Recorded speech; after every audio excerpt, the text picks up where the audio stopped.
appelle en vidéo, c'est mieux. On fait en mode vidéo sur WhatsApp, là. Oh, ok, tant mieux, je te prends. Voilà, allez-y. Je te prends là. D'accord.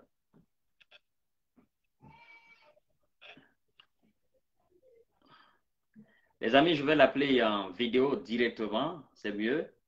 Comme ça, c'est plus cool, quoi.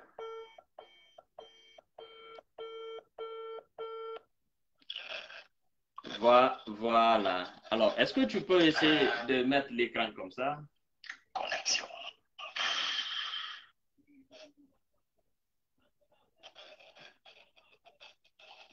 Là, tu m'entends? Tu m'entends bien? Très bien, Thomas. D'accord. Monsieur Joachim, on va aller directement dans le vif du sujet. J'ai Mesdames et messieurs, j'ai comme invité ce soir Monsieur Joachim Baba, l'un des phénomènes de l'UFDG pour aborder la situation sociopolitique de notre pays, l'actualité, comme vous le savez bien. Alors, mon cher frère, dites-nous d'abord comment vous vous sentez aujourd'hui. Écoutez, je rends grâce à Dieu. Ouais. Un petit peu mal, Ouais. parce que je dois le dire, depuis un peu près de 48 heures, Ouais. un individu, sinon je vais dire des individus, Ouais. ont pris le contrôle de ma page officielle, Ouais. ma page Joachim Baba Milibounou, Ouais. qui fait que vous constatez la publication d'images obscènes qui ne ressemblent pas ni à ma personnalité, ni à mes aspirations. Ok. Donc, je voudrais présenter tout de suite mes excuses à toutes les personnes qui ont été choquées par ces images. J'avoue qu'elles sont nombreuses à m'avoir appelé et écrit. C'est d'ailleurs des followers qui m'ont alerté ce matin Ouais. en m'envoyant des captures et se demandant ce qui se passait. D'accord. Alors, mesdames et messieurs, vous avez compris, c'est que c'est des individus mal intentionnés qui ont pris possession de la page de monsieur Joachim Baba. Alors, mais Dieu merci, parce que les dieux de la technologie l'ont aussi permis de récupérer la même page. Donc, si vous avez vu des images obscènes ou des messages de vulgarité, c'est pas de la part de M. Joachim. Donc, vous le savez bien, nous sommes en politique, nous sommes dans une bataille médiatique. Et donc, partout, nous avons des ennemis, pour ne pas dire des adversaires. Alors, mesdames et messieurs, ça, c'était une parenthèse. Alors, Monsieur Joachim Baba, dites-nous effectivement, je crois que ça c'est du passé déjà, Alpha Condé, la chute d'Alpha Condé. Et comment vous avez accueilli la nouvelle et comment vous êtes senti après? Écoutez, comme tout Guinéen vivant la primate qui subissait la dictature qui était devenue impitoyable, très féroce de M. Alpha Condé, je l'ai accueilli avec beaucoup de réjouissance, non pas de l'humiliation dont le monsieur a fait l'objet, mais du fait de nous débarrasser d'une dictature qui était devenue, qui devenait de plus en plus monstrueuse. Vous savez que beaucoup de nos responsables et de nos collaborateurs avaient été emprisonnés injustement.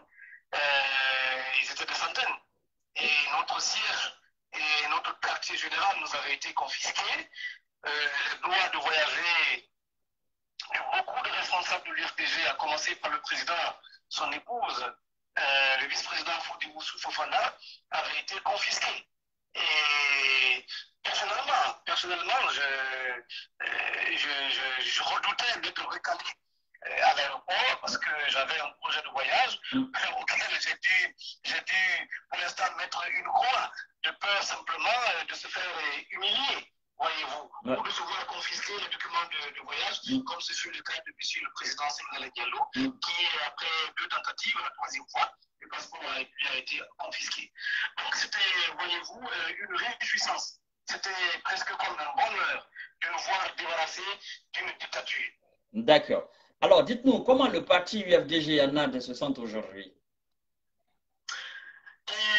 Écoutez, la situation, elle est plus ou moins, je veux dire, mitigée. Hein? Nous nous sentons très bien, parce que je viens de vous dire, vous savez ce que ça fait pour un parti politique de occuper son bureau, son siège national. Vous savez ce que ça fait pour un leader, ou même pour un individu quelconque, de pouvoir aller et venir, comme on le semble. Vous savez ce que ça fait de pouvoir communier avec les militants et les sympathisants. voyez-vous. Vous savez ce que ça fait de retrouver un frère, un ami, un parent qui a été injustement emprisonné. Donc, de ce point de vue, la NAD se sent très heureuse. Nous nous sentons en même temps un peu choqués, frustrés, avec, si vous voulez, quelques actes, bien sûr, du ministre de l'administration du territoire. Évidemment, nous allons y revenir là-dessus.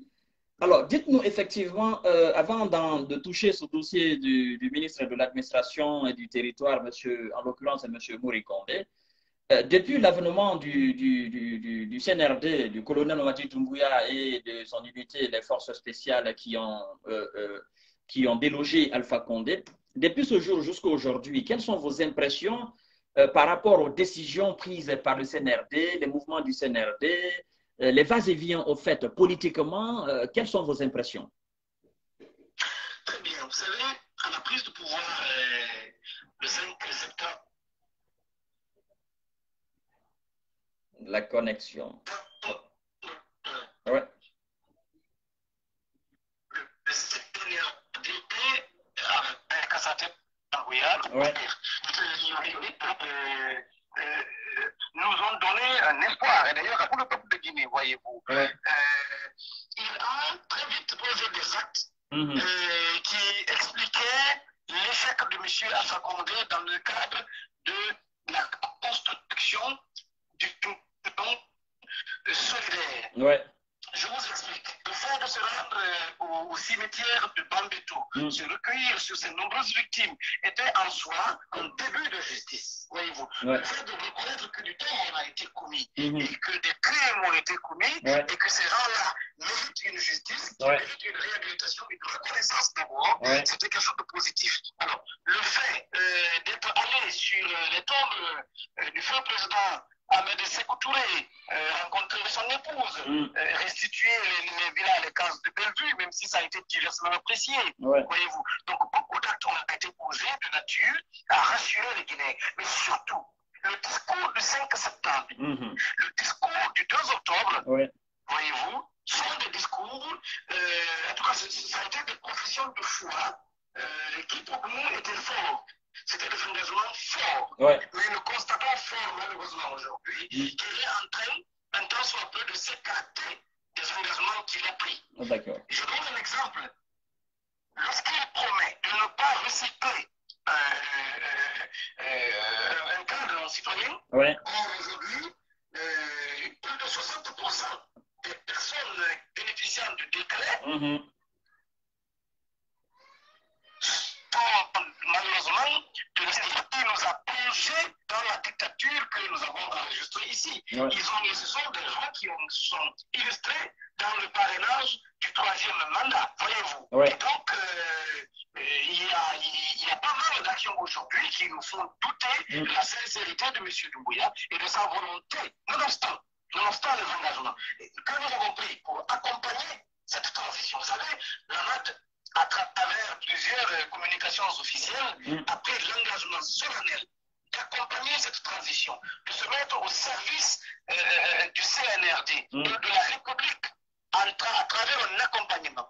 Le président Cellou Dalein Diallo a effectué des visites au niveau de la direction Afrique de l'Union européenne pour faire un plaidoyer. Il l'a fait au sein de beaucoup d'États africains pour faire un plaidoyer afin de comprendre le contexte du coup d'État guinéen, d'accepter la nécessité d'accompagner cette transition-là pour une sortie de crise rapide, mais aussi une transition surtout réussie. Mais lorsque cette transition, une transition qui est essentiellement politique, il faut le dire, une transition est d'abord politique avant d'être quoi que ce soit, parce qu'après tout, l'appréciation dépendra de l'implication des acteurs politiques et de la manière dont on sortira de cette transition. Alors lorsque l'on exclut la classe politique et sociale de toutes les discussions, de toutes les décisions, eh bien, écoutez, ça laisse à désirer. Nous avons une charte qui nous a été imposée. On a un CNT qui aujourd'hui a été mis en place avec beaucoup de retard. Pendant ce temps, la classe politique, la classe sociale, je parle de la société civile, ne sont associées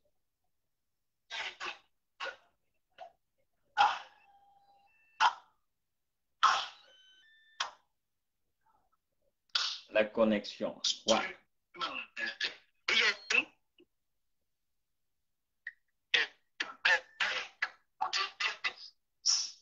Simplement, ouais.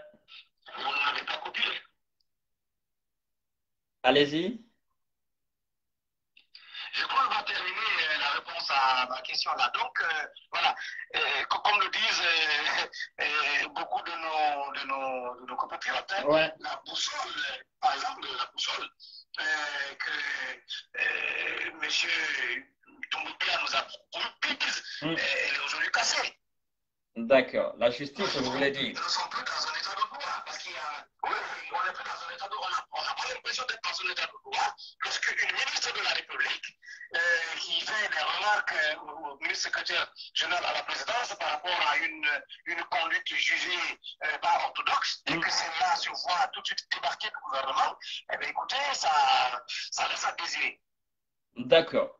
Alors, justement, par rapport à cette affaire de Mori Kondé, le ministre de l'administration et de la décentralisation, les 15 sièges qui ont été départagés d'une façon un peu, je dirais, injuste, si je puis me permettre. Alors, comment vous avez accueilli la nouvelle et qu'est-ce que ça vous a fait effectivement? Quelle idée tout de suite vous est venue en tête par rapport à ce travail?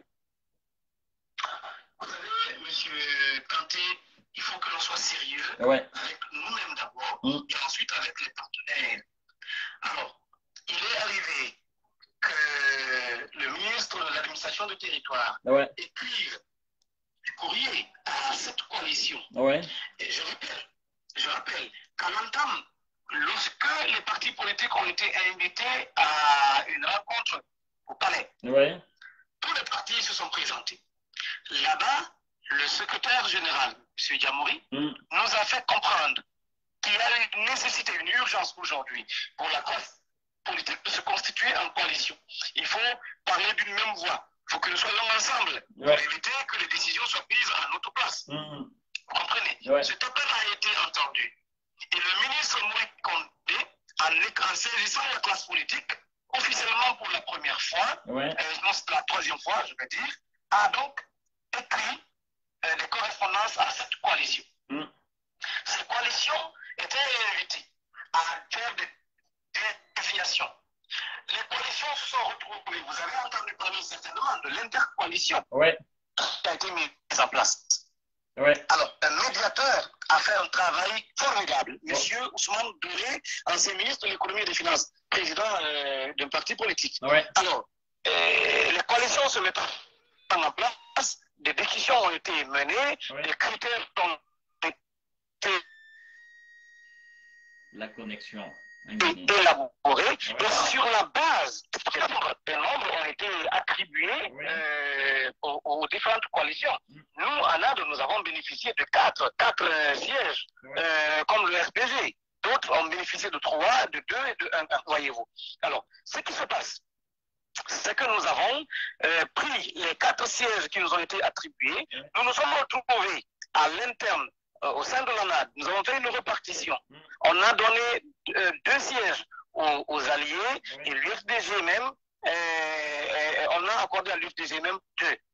Donc, la sélection a été faite sur la base de compétences et de critères. Vous savez, la charte dit que les membres de CNT sont désignés sur une base de critères de compétences et de probité. Voyez-vous. Alors, sur la base de ces critères de compétences et de probité, 4 citoyens ont été désignés. Ces 4 citoyens, nous avons été surpris que le MATD transmette, ou plutôt se mette à la place de l'ANAD à choisir entre les 4 personnes qui retenir. C'est déjà un manquement, voyez-vous, à l'engagement du MATD lui-même. La logique aurait voulu que, supposons que les raisons qui ont amené le MATD à réduire les sièges de l'ANAD de 4 à 1 soient justes. Supposons que l'argument soit acceptable. Mais il ne revenait pas au MATD de choisir qui retenir parmi les 4 que nous avons désignés. Si le MATD nous revenait, ben écoutez, nul doute qu'on aurait certainement désigné autre que Fadia. Je ne dis pas qu'on n'allait pas retenir Fadia, mais rien ne dit qu'on n'allait pas désigner quelqu'un d'autre. Voyez-vous? C'est en tout cas un manquement, c'est discriminatoire et nous avons considéré cela comme une provocation à laquelle malheureusement nous n'avons pas cédé. Parce qu'on espérait peut-être deux choses. Que l'ANAD s'effrite, que les alliés, puisque ça avait commencé, que les alliés reprochent à l'UFDG d'avoir fait des combines avec le MRTD pour n'avoir que leur délégué, le délégué de l'UFDG au CNT. Ce qui a été démasqué et tout de suite dénoncé. Deuxièmement, nous avons dénoncé le fait que on espérait certainement que l'UFDG, que le délégué de l'UFDG ne siège pas au CNT, ce qui a été un mauvais calcul. Parce que nous l'avons dit et nous le répétons encore, notre objectif, notre priorité, ce n'est pas le CNT. Mais bien évidemment, puisque le CNT doit légiférer, le CNT doit nous sortir une constitution, des organes, plutôt des lois organiques, des lois ordinaires qui doivent désormais gouverner le fonctionnement de notre État et comment sortir de cette transition. Donc il est important que nous soyons présents dans ce CNT et de pouvoir au moins s'imprégner du fonctionnement de cette institution-là, de cet organe de la transition. Voilà. D'accord. Alors, dites-nous aujourd'hui politiquement, avec les mouvements du colonel Mamadi Doumbouya, parce que je sais que effectivement vous avez encaissé cette douleur de cette affaire du ministre du ministre de la décentralisation, à l'occurrence M. Mouri Condé. Alors, on voit tout de suite aujourd'hui plein de personnes qui pensent que le colonel Mamadi Doumbouya et le CNRD ont un agenda caché. Est-ce que vous avez la même vision? Et si oui, comment est-ce que vous vous préparez à cela? Et sinon, qu'est-ce qu'il faut faire effectivement dorénavant? Vous savez, jusqu'à preuve du contraire, nous continuons de croire en la bonne foi de M. Mamadi Doumbouya et de l'équipe, en tout cas du CNRD, voyez-vous. Mais nous soupçonnons. Et vous savez, quand nous disons que nous soupçonnons, ce n'est pas sur la base de simples supputations. Il y a des faits avérés. Il y a aujourd'hui des individus mal intentionnés qui rôdent autour de M. Mamadi Doumbouya, qui malheureusement ont infiltré le CNRD, ou en tout cas le cercle restreint de M. Mamadi Doumbouya, qui le chuchotent à l'oreille et qui lui font des propositions indécentes de nature à trouver des moyens dilatoires pour qualifier d'une certaine manière certains acteurs politiques. Je ne peux pas parler, je ne parle pas de M. Seldalin Diallo, du président Seldalin Diallo, contrairement à la compréhension que certains ont eue des deux derniers discours qu'il a livrés à l'occasion de nos assemblées générales. Je vais rappeler ceci et clarifier de manière formelle. Vous savez, les dossiers d'audit qui sont mis sur la table, les dossiers Attendez, Joachim. Jugés Attendez, Joachim, attendez. Je vais directement l'appeler en audio. En audio, je crois que ça nous sera beaucoup plus utile parce qu'il touche un dossier, une partie. Voilà. Je ne sais pas si on l'a appelé encore ou pas.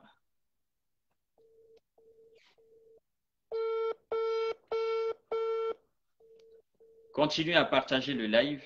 Je vais le prendre en audio si la connexion nous permet.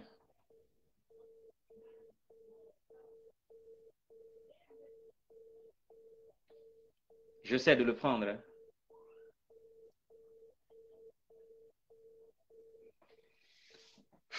Oh, la Guinée. Partagez le live, les amis.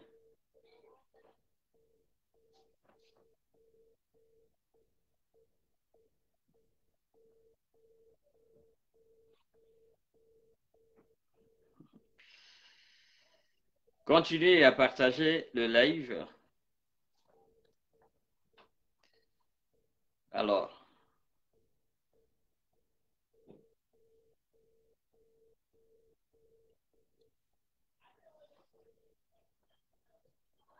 je l'appelle, hein.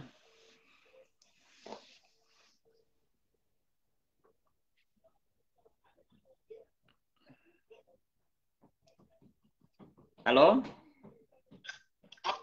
Allô? Oui, allô? Qu'est-ce qui s'est passé? Ben, je crois que c'est un problème de connexion. C'est pourquoi j'ai coupé rapidement. Qu'est-ce qui s'est passé? Je dis, je crois qu'il y a eu un problème de connexion, en fait. Oui? Allô, tu m'entends?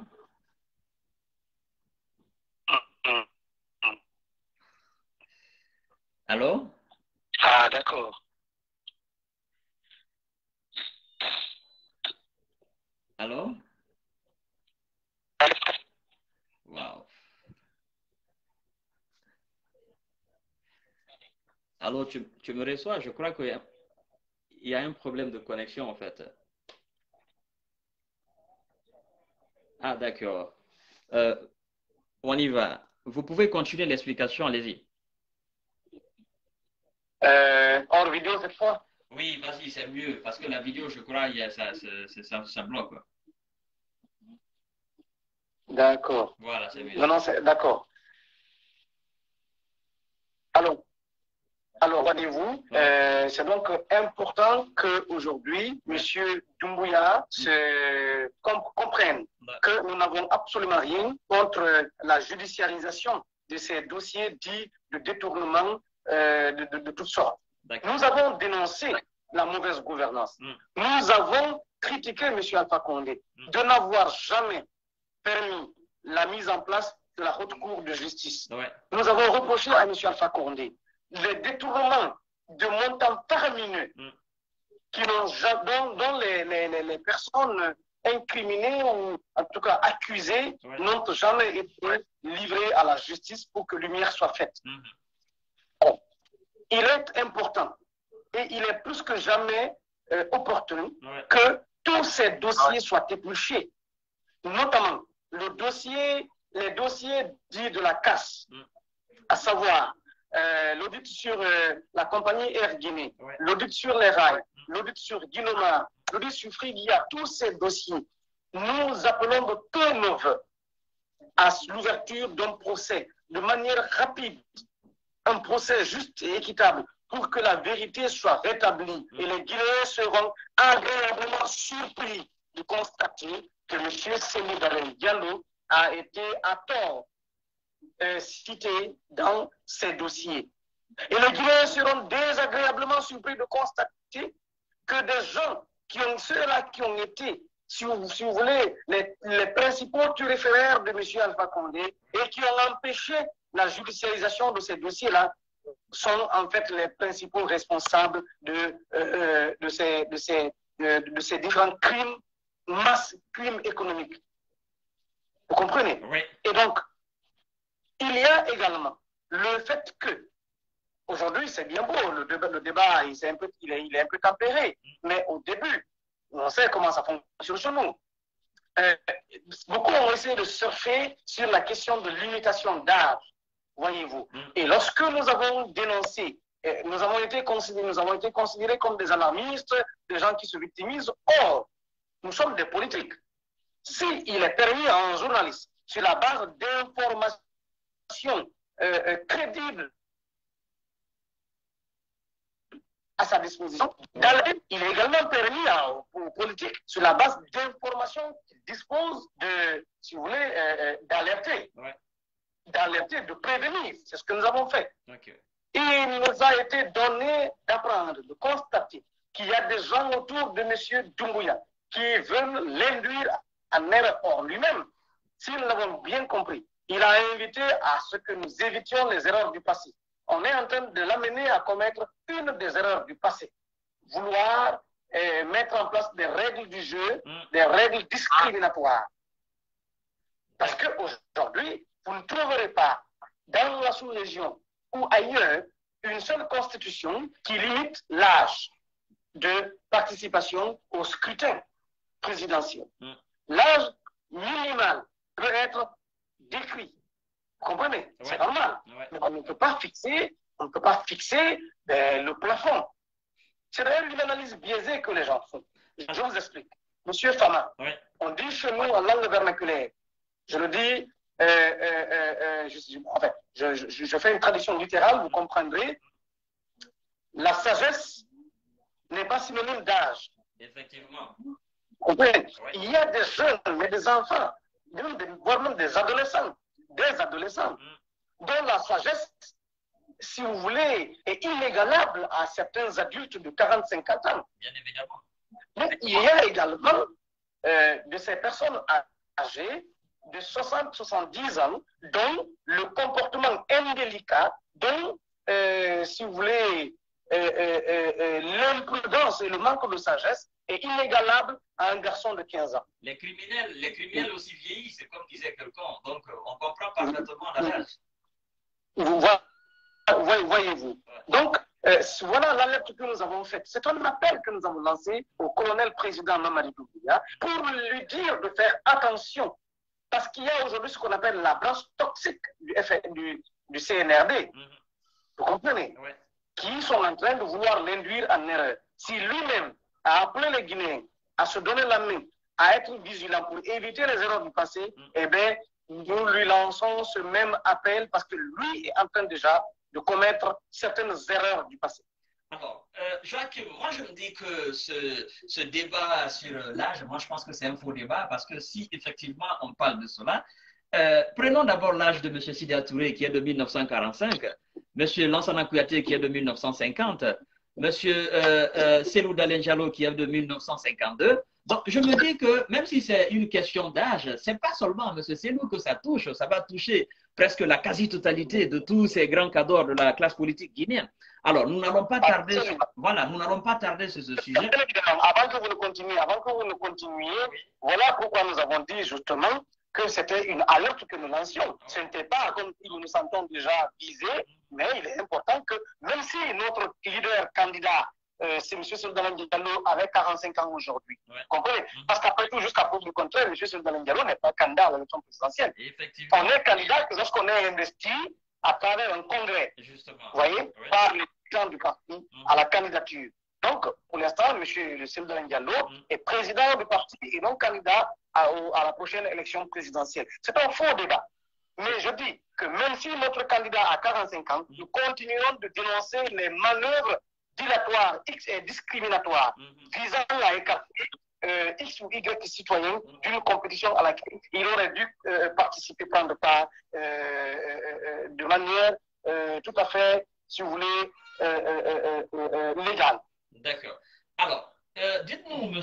Baba, depuis l'arrivée du colonel Mamadi Doumbouya à la tête de la République de Guinée, nous avons vu le Premier ministre tout à l'heure qui a fait l'état des lieux, en l'occurrence M. Mohamed Beavogui qui a fait l'état des lieux, l'économie guinéenne, les dettes que Alpha Condé a laissées. Qu'est-ce que vous pouvez nous dire? Qu'est-ce que tu peux nous dire? Parce qu'on se tutoie, effectivement. Qu'est-ce que tu peux nous dire par rapport à l'état actuel de l'économie guinéenne?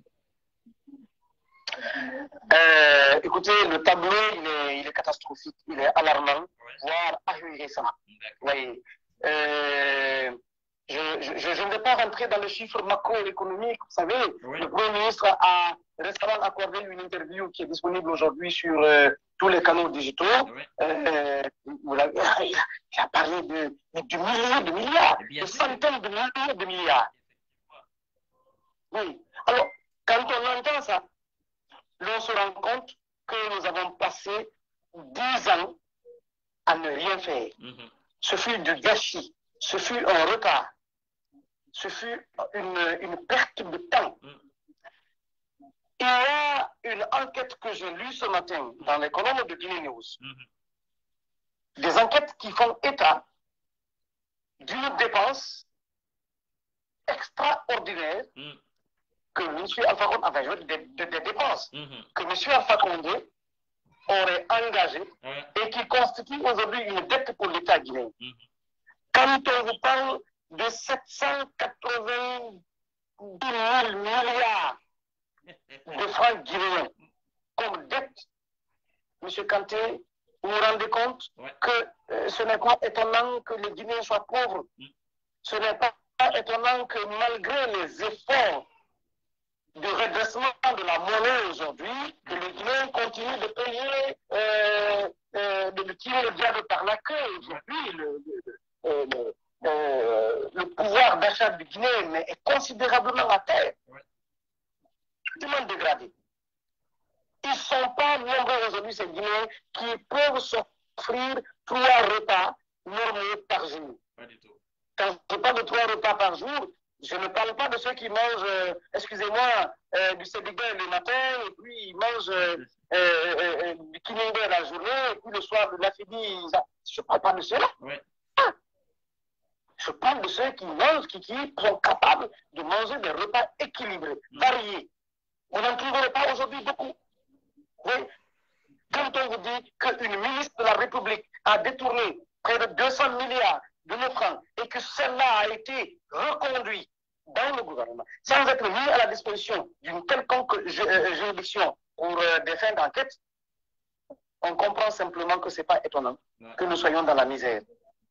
Aujourd'hui, quand vous voyez nos écoles à l'intérieur du pays, prenez même Conakry dans les périphéries, vous avez des écoles publiques où il est impossible d'apprendre. Quand on vous dit que dans des universités publiques, des étudiants se battent à travers les fenêtres pour trouver une place, pour avoir juste un angle afin de pouvoir accéder au tableau, c'est quand même des pratiques dignes du XVIIe siècle.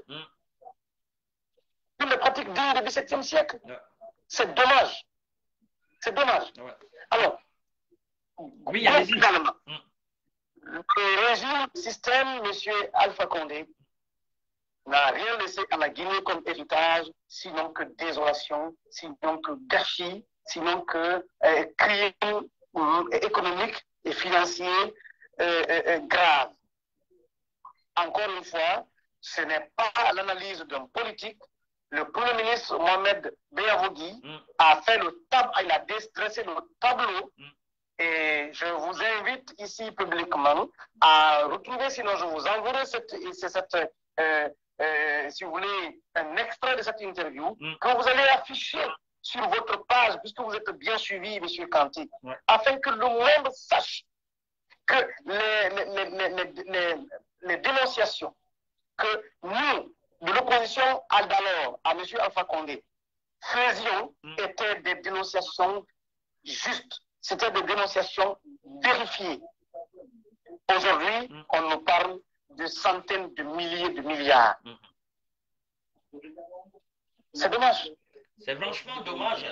Alors, moi, je constate, voilà, une certaine volonté du colonel Mamadi Doumbouya à effectivement essayer d'éradiquer cette situation, même si il a quelques décisions qui sont discutables et quelques manières de faire les choses qui sont aussi discutables. Je me dis, aujourd'hui, on a mis cette cour de répression contre des crimes financiers et économiques. Je me dis, si on traduit aujourd'hui, si on arrête aujourd'hui les anciens cadres du gouvernement, c'est-à-dire ceux qui ont travaillé avec Alpha Condé dans sa dictature, si aujourd'hui on fait l'audit à titre posthume de chacun d'eux et qu'on arrivait à arrêter certains, les condamner s'ils sont coupables et lâcher les innocents, est-ce que ça ne sera pas aussi l'opportunité pour nous de jeter aussi un œil beaucoup plus aguerri sur le dossier de tous ceux qui ont servi sous le régime de Lansana Conté, afin que dorénavant, on puisse avoir un président propre, clair comme du kaolin à la tête de la République de Guinée? Je suis parfaitement d'accord avec vous, et c'est en ce cas que nous soutenons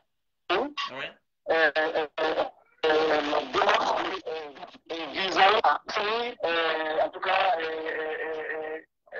à faire la lumière sur les crimes économiques qui ont été commis dans ce pays. Écoutez, monsieur Kanté, il y a des cadres, il y a des fonctionnaires dont les passeports, les documents de voyage ont été confisqués. Vous comprenez?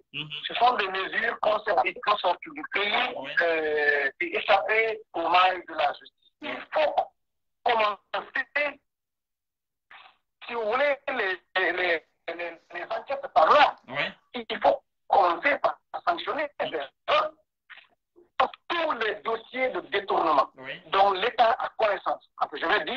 dossiers qui ont atteint la maturité. C'est une expression consacrée. Un dossier en maturité, c'est un dossier dont les enquêtes préliminaires sont bouclées. Et les rapports... La connexion guinéenne. Wow. Il faut faire la lumière sur chacun de ces dossiers. Il faut remonter. De septembre 2021. Vous comprenez? Oui. De septembre 2021, si vous voulez, jusqu'à Sékou Touré, ça ne fera que du bonheur aux Guinéens. Il ne faut pas faire un traitement de faveur, mais il faut qu'on soit sérieux. Plutôt que d'aller s'attaquer à des dossiers de 2001, de 2005, de 2006, alors qu'on a des dossiers frais. On a des dossiers frais. Des dossiers frais des DAF, des dossiers frais comme celui de Nabayadit, des dossiers frais, vous voyez, qui sont aujourd'hui pendants. Il faut, à mon avis, commencer par là. Il ne sert à rien de commencer avec des dossiers d'il y a 10 ans, d'il y a 15 ans, d'il y a 20 ans, alors qu'on a des dossiers qui datent de 2 jours, de 1 mois, d'une année. Non, justement, c'est ce que même les auditeurs ont demandé, et je crois d'ailleurs c'est l'avis du colonel Mamadi Doumbouya, de commencer par les dossiers qui sont tout récents, les dossiers frais. Mais moi, il y a une question qui me taraude l'esprit là, par rapport à ce travail de cette cour de répression. Il y a une question qui me taraude. Alors, je vais essayer de te la poser, tu vas essayer de nous édifier là-dessus. Alors, moi je me dis, est-ce que le colonel Mamadi Doumbouya, en toute sincérité, si on arrive à le cadrer, est-ce qu'il n'est pas la personne idéale pour faire ce travail de justice?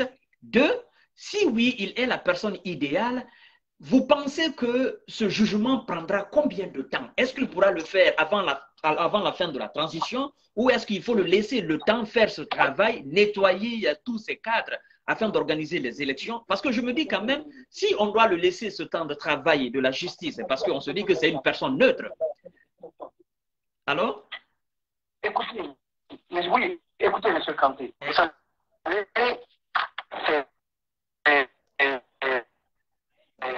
la connexion. C'est bien de vouloir... la connexion, bon sang de Dieu. Connexion guinéenne. Compétence, il y aura des délits providentiels. Oui. La commission... bon sang de Dieu. Bon sang. La connexion guinéenne, ça m'énerve tellement. Je ne sais pas qu'est-ce que Orange fait avec ces trucs-là. Tu appelles les pays voisins, ça passe partout tranquillement. Mais la Guinée, c'est... Allez-y.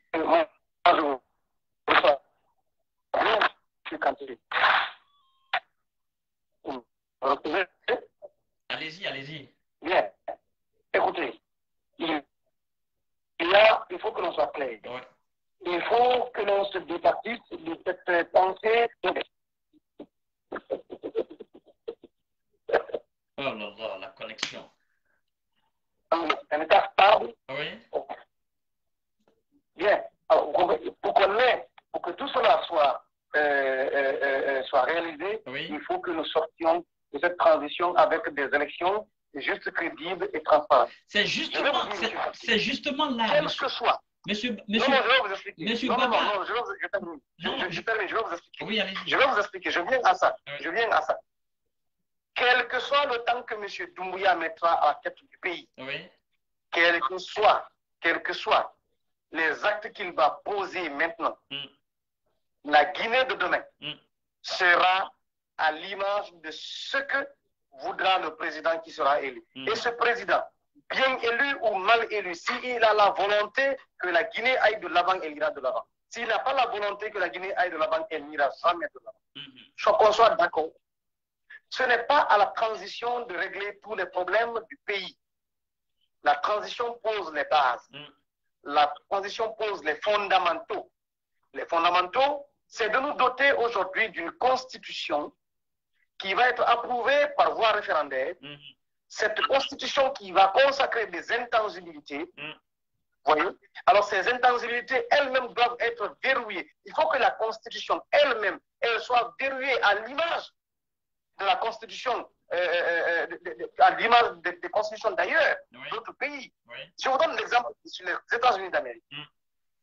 Combien de siècles fait la constitution américaine sans qu'elle ne soit changée?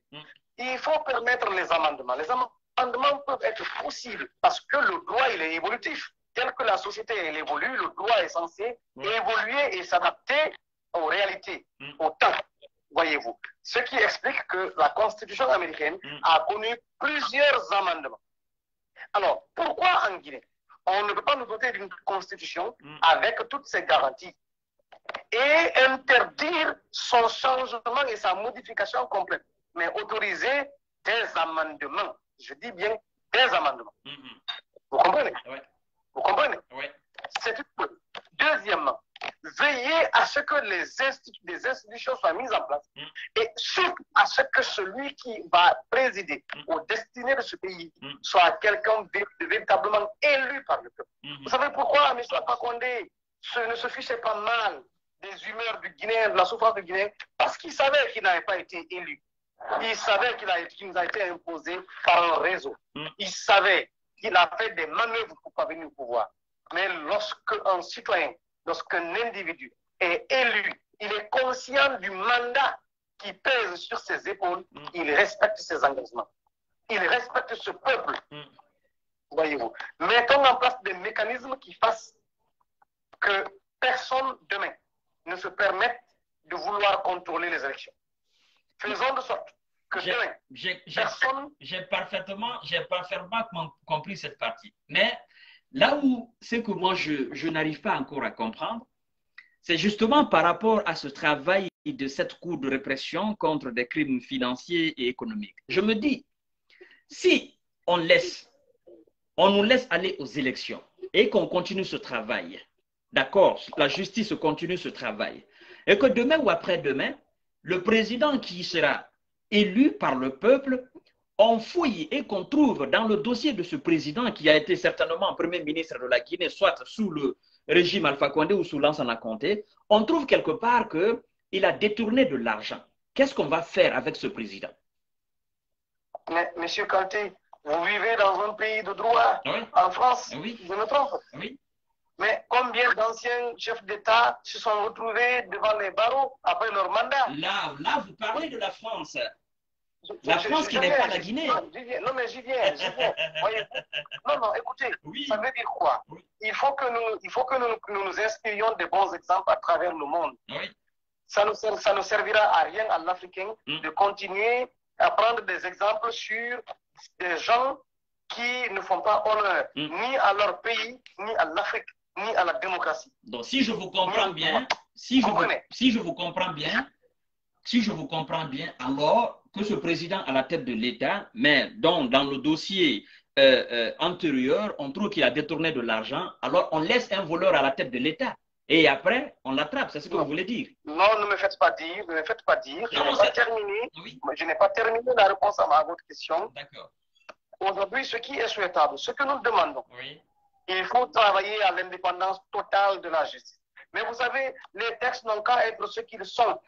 Les textes, écoutez, mais la Guinée a toujours eu de très bons textes. Et effectivement. Encore une fois, c'est pour vous dire que ce n'est pas le temps que mettra le CNRD à la tête de la transition qui va débarrasser la Guinée de cet art et des pratiques.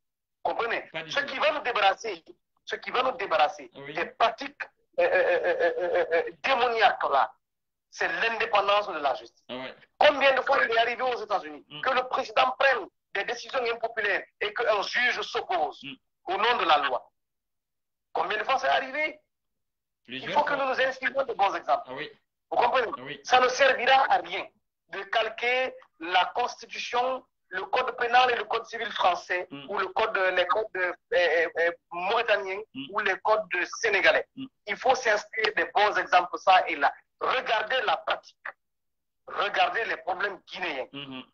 Et tirer de là, vous voyez, un ensemble de tout pour constituer, si vous voulez, un arsenal judiciaire, juridictionnel et législatif qui peut empêcher les prochains dirigeants oui, à vouloir mettre la main dans la caisse de l'État oui. ou à vouloir sécuriser au pouvoir. Faisons de sorte que, parce que si M. Alpha Condé avait mis en place Monsieur la haute cour de justice, Monsieur Baba, certainement, Monsieur Baba, certainement, Monsieur je Baba, termine, Monsieur si Baba. monsieur, je termine, Oui, monsieur. oui. Si M. Alpha Condé avait accepté la mise en place Hein? de la haute cour de justice, Oui, je suis certain qu'on n'aurait pas connu le Nabaya Gate. effectivement. Voyez, Oui. mais encore une fois, même si, encore une fois, nous sommes dans l'attention, Oui. nous sommes dans les hypothèses, Oui. la cour de justice pouvait, la haute cour de justice pouvait bel et bien exister et que le Nabaya Gate existe. Et que le Nabaya Gate ait lieu. Parce que depuis 2010 jusqu'à aujourd'hui, Oui. dites-moi, de toutes les dénonciations qui ont été faites, des articles, des enquêtes qui ont été menées Oui. par des journalistes, par de grands journalistes d'investigation, Oui. mais lequel de ces dossiers a été transmis devant une juridiction quelconque? Okay. Aucun. Ouais. Encore une fois, c'est une question de volonté des dirigeants. Alors, monsieur Baba, je veux que nous soyons beaucoup plus réalistes et objectifs. Toi, tu penses que un président, maintenant issu des élections qui sera éventuellement organisée bientôt, dont, qui a un dossier sombre, on sait qu'il a détourné de l'argent, mais il est élu à la tête de l'État. Toi, tu penses que ce président va quitter à la tête de l'État comme ça, et il sait très bien qu'à sa sortie, il va faire face à la justice, et il ira en prison. Concrètement, nous sommes en Guinée, nous sommes en Afrique. Tu penses que ce président quittera amiablement comme ça, amicalement à la tête de l'État, sachant très bien que c'est-à-dire il ira de la présidence à la prison. Vous savez, oui, les hommes ne s'accrochent au pouvoir et ne s'y éternisent que par la cupidité et la lâcheté oui, des citoyens. oui, Vous comprenez? oui. Encore une fois, si demain, d'abord, il faut mettre en place des mécanismes. Oui. Je commence par le début. Oui.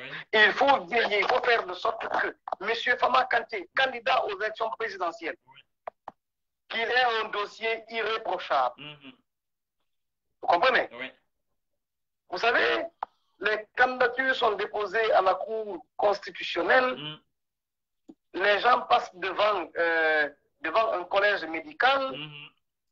Mais alors, on leur fournit des rapports qui attestent qu'ils se portent plus bien qu'un charme. Ouais. Et vous avez une Cour constitutionnelle qui approuve leur candidature en estimant qu'ils ne sont impliqués dans rien, qu'ils ne sont ni condamnés, ni en tout cas, il n'y a rien qui puisse justifier l'empêchement de leur candidature. On a vu un candidat ici à l'élection présidentielle d'octobre 2020 qui s'est vu récuser, qui a été recalé, la candidature a été recalée, mais sans justification. Ouais. Vous voyez la foutaise, vous avez le ridicule.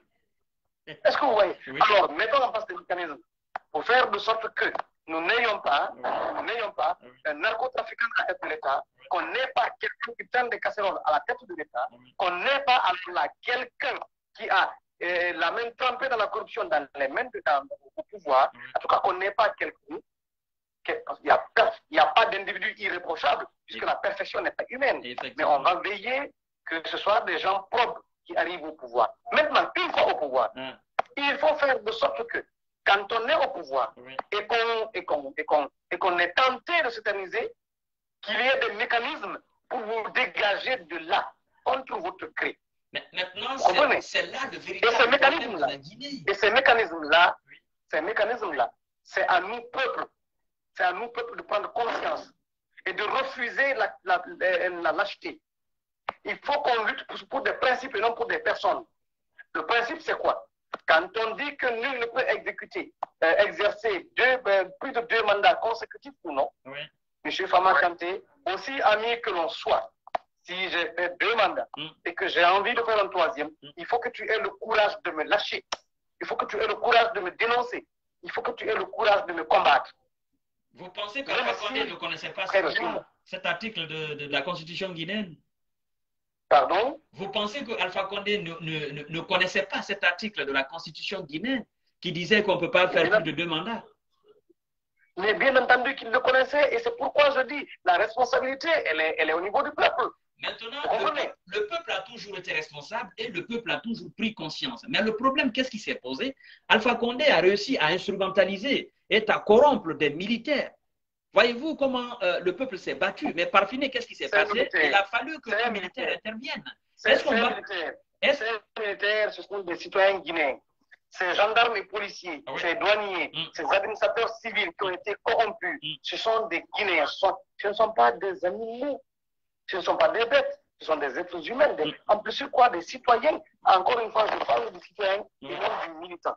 Je dis et je répète, M. Kanté, à supposer que vous soyez mon président, que je suis votre militant, votre fidèle serviteur, je dois avoir à l'idée et je dois comprendre pour le bien du peuple de Guinée, pour moi-même et pour tous ceux que nous aimons, que si vous entêtez à rester, à demeurer au pouvoir au-delà de vos mandats constitutionnels, je dois avoir le courage de vous dénoncer, de vous lâcher et de vous combattre.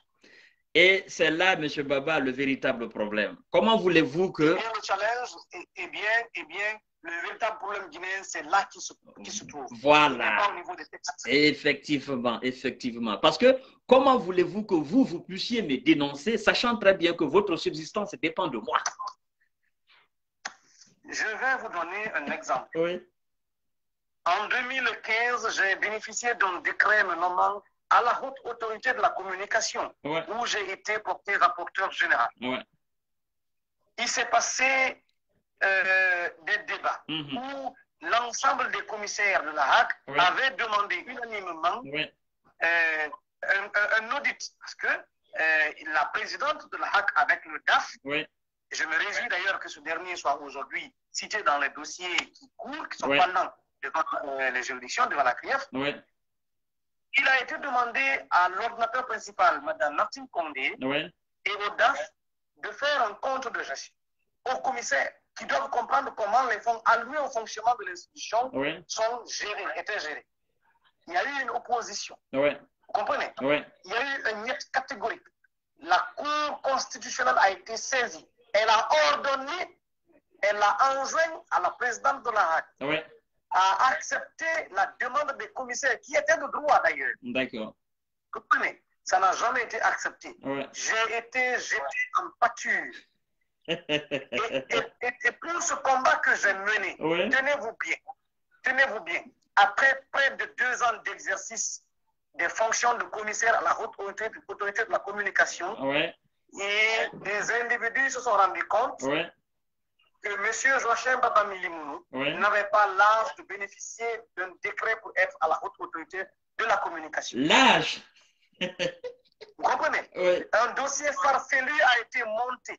Et j'ai écopé d'une condamnation de 6 mois de prison ferme. Et j'ai purgé mes 6 mois de prison ferme.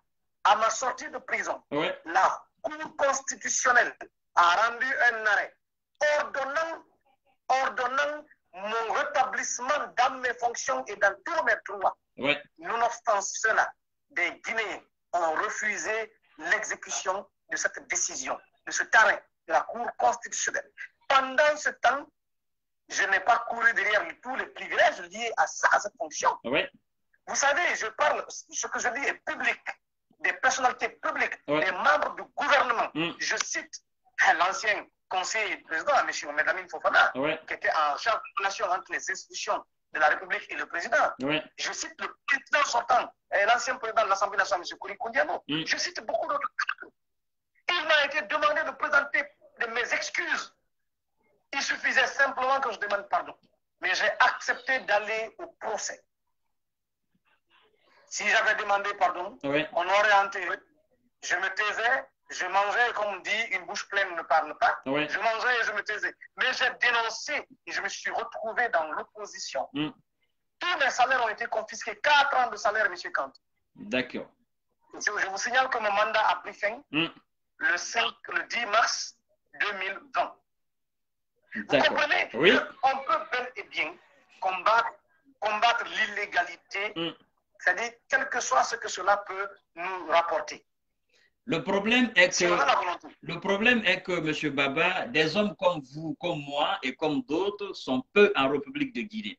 Donc, M. Baba, nous arrivons justement à la fin de cette émission. Certainement, j'aurai la chance éventuellement dans les jours à venir de vous prendre encore sur d'autres sujets que nous allons débattre parce que c'est la Guinée qui gagne.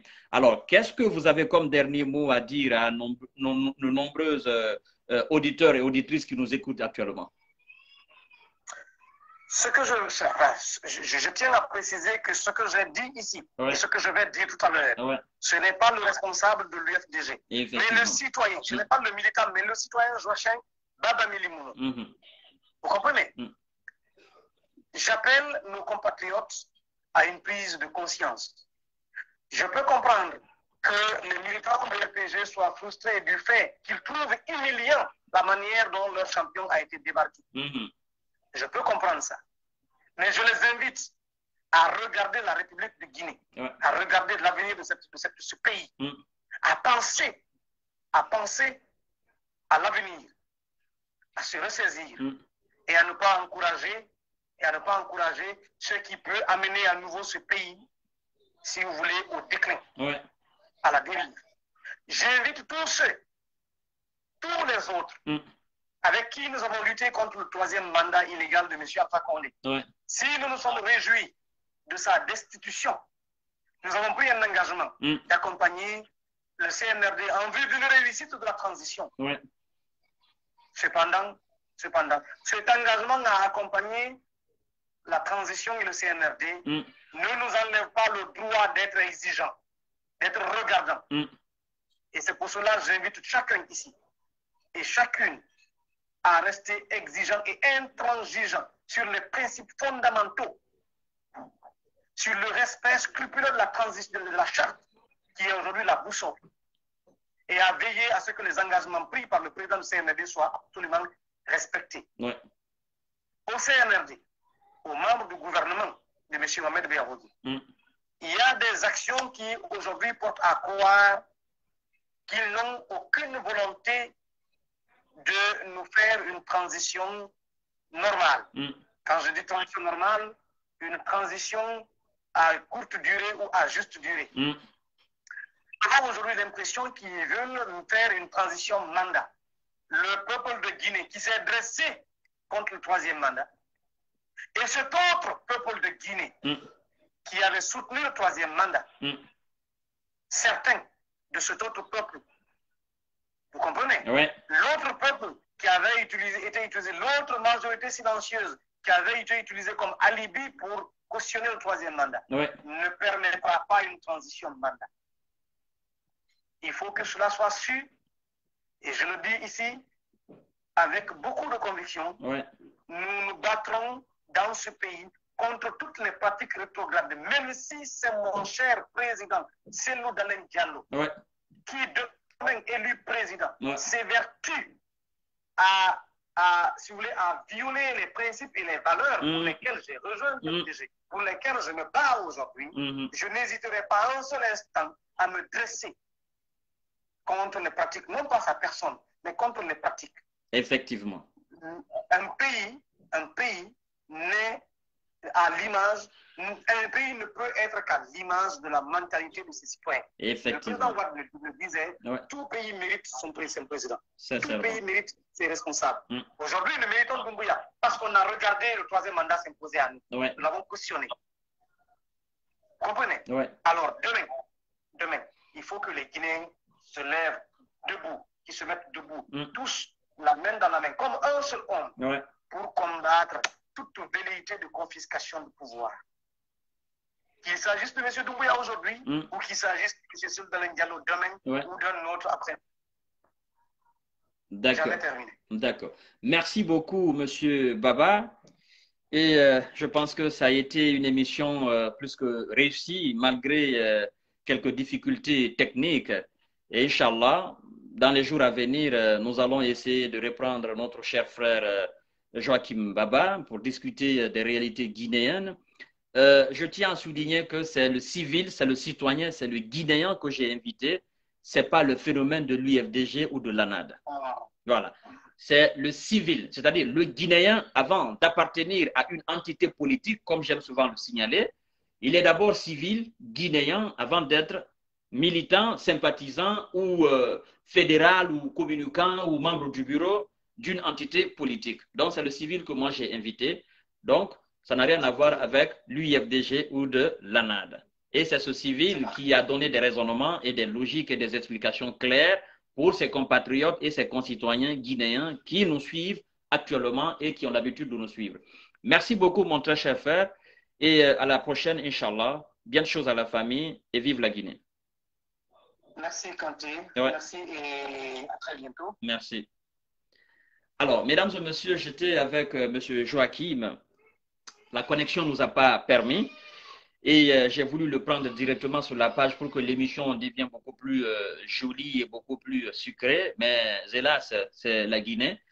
Et je vous dis merci, et vous qui avez patienté, vous qui nous avez écoutés, vous qui avez partagé la vidéo, vous qui avez liké, vous qui avez mis des étoiles, vous qui croyez évidemment en nous et à ce combat contre l'injustice et l'inégalité. Je vous dis merci et à demain, Inch'Allah. Bisous, bisous.